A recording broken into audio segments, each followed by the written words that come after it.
And I would say too, just to add to that, I love the flow idea, but I would say that probably 99.5% of the time when I am helping someone, I'm never going to know about it. And that's just the way it is. The old me wanted all kinds of awards and kudos and all those things.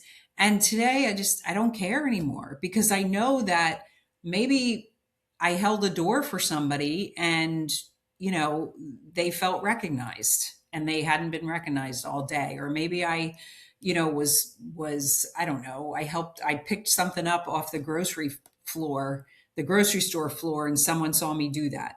And that gave them faith in humanity for the moment or whatever. You know what I mean? Like you don't know. You just keep doing, for me anyway, I just keep doing the next thing.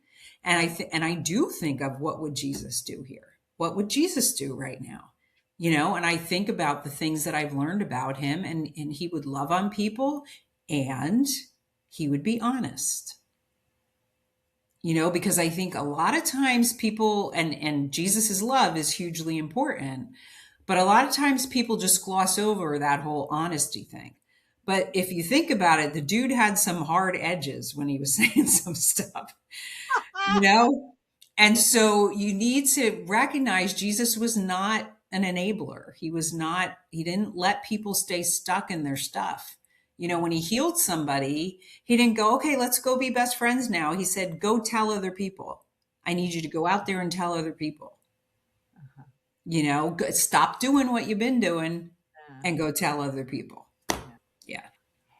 Jessica, have you noticed? I have noticed in any time that I have the privilege to facilitate some type of an inner healing spiritual director time with somebody where we sit down and I get to hold the space for them.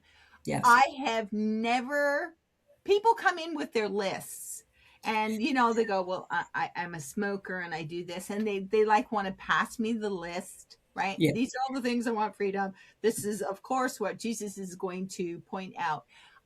99%, I've never seen Jesus ever say, oh, excuse me, you have to stop smoking first, and then we'll have a conversation.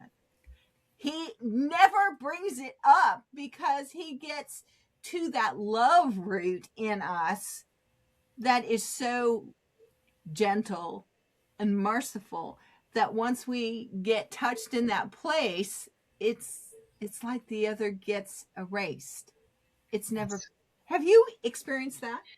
I have myself, after my initial surrender of my food plan, and I also put alcohol down completely. After those two things, it kind of, not kind of, it opened up this space within me, like a lot of, and I had to do a lot of work on some trauma from my childhood before I could really be open to any kind of spirit movement because I was very closed off to it.